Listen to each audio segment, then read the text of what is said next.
Hello everybody and welcome to another episode of Can I Kick It, the Jetpack Joust web series where we talk about indie games, board games, and role-playing games that are being crowdsourced on the internet right now. Games that you can help make happen. We've been away for a few weeks and we regret that, but we promise we've got a lot more video content coming your way. But for now, let's talk about the 4 great games that you should be looking at on Kickstarter today. Finding a gaming group can be difficult at times. Sometimes it's a geographical barrier. There's just no one around you who wants to play.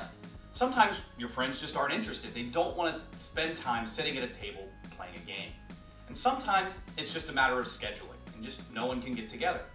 Unfortunately, there's not a lot of role-playing games that you can sit down and play by yourself. Journey to Overland looks to rectify that problem. Journey to Overland requires no game master.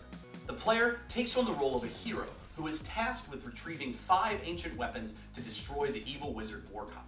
This isn't exactly an original idea, but where Journey to Overland succeeds is the fact that it can be played alone. Journey to Overland is a clever combination of board game, role-playing game, and create your own adventure. It all happens inside your own imagination. There's no improvisation like there is in Dungeons & Dragons or Pathfinder. This is an excellent way to pass the time if you've been waiting to play a role-playing game but just don't have anybody to play it with. Players unfold a map of the world and take a miniature across it. Landing in specific tiles triggers events or triggers certain characters to show up, and the story unfolds as you move across this board. What's more, as you become more successful and more powerful, you can actually form your own kingdom or kill the king of the land and take over. Then wage war with your enemies in epic scale. You could almost consider the game an open world game that just happens to be tabletop.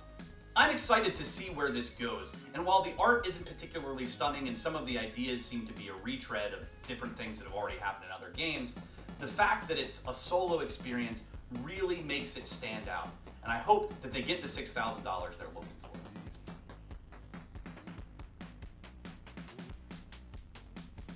Darkest Dungeon is one of the most intriguing games I've seen all year.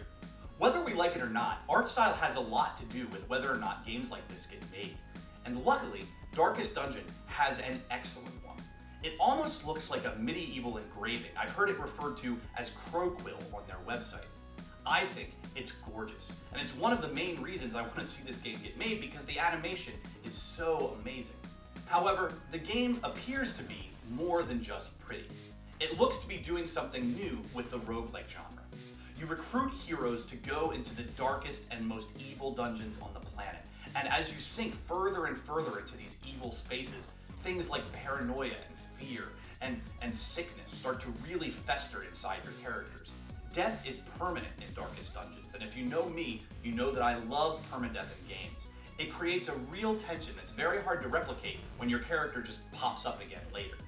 I'm also interested in the unique class system with characters that we've never really seen before. The Highwayman, the Plague Doctor, the Leper, the Jester. These are just a few of the unique characterizations that look to be coming to life in this game. The game's looking for $75,000 on Kickstarter, which sounds like a lot, but when you actually take a look, if they really pull through with what they're trying to do in this game, it's going to need a budget like that. And I think that you should contribute to it more than any other game this list. I'm not going to lie, Mecha vs. Kaiju is not the most beautiful game we've ever featured on this web series. However, when you look at the article I wrote a few months back, 10 genres or properties that deserve a role-playing game, one of the things I talk about is how I love the Kaiju genre, but it's never really been done right by an RPG. Mecha vs. Kaiju looks to be doing just that, and even though the art style isn't my favorite in the world, the Fate Core system is a great role-playing system that I think works perfectly for this kind of thing. The Game Master takes on the role of the giant, massive kaiju monsters that he can customize their biology and their powers and things like that to help make them as big of a threat to humanity as possible. The players, on the other hand, take on the role of anime-inspired characters that really fit into this kind of heightened world. They jump into their mechs, which they can soup up with new weapons and things like that, and take the fight to the massive kaiju played by the Game Master. It looks to be kind of cheesy, but so are the movies that it's based on, and I'm really excited to see if this idea can come to fruition. I'm not a giant fan of the art style, but I'm willing to look that over if the gameplay is excellent. They're only looking for $3,500. I think it's worth your money. I think it's worth your time if you're a fan of the genre and if you want to see something like this get made. Lastly, we have Slaughterball, a board game with such high production qualities that I just couldn't resist talking about it. It takes place in a dystopian future where the only thing keeping the masses at bay is the blood sport of Slaughterball. It sounds like something we've seen before, but the miniatures and the board are so detailed that I couldn't help but fall in love. 2 to 4 players take on the role of a coach of a Slaughterball team. You can play as Carnage, the vicious tanks that get more points for killing their opponents than by scoring goals. You can also take on the role of Nemesis, a strategic group that can break down the other teams purely through their strategy. You have the Swords of Damocles, the current champions who are agile and nimble, but can be easily broken down if they're stopped. And finally, you have the all-female Valkyrie team, who use the ability to manipulate their opponents to spin around the ball in their favor. Ultimately, Slaughterball is a game that's only going to be for a certain segment of the board gaming populace. And one of the things that worries me about it is its incredibly high price tag. The lowest you can pay on Kickstarter and get a copy of the game is $90.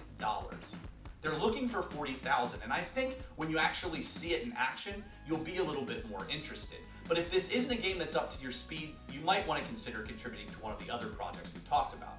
I, for one, would like to see Slaughterball on the shelves, but I'm not looking to pay $90 for a game like that.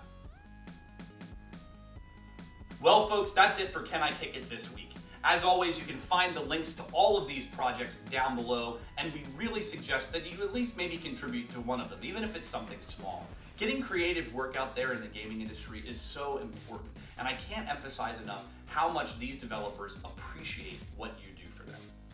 As always, you can check us out on jetpackjoust.com. We've got articles, we've got videos, we've got so much going on right now, and we really want to share it with you. We're also on Twitter @JetpackJoust and Facebook.com/JetpackJoust. Until next time, I'm Corey Stein, and I hope to see you soon. Bye. Bill Murray.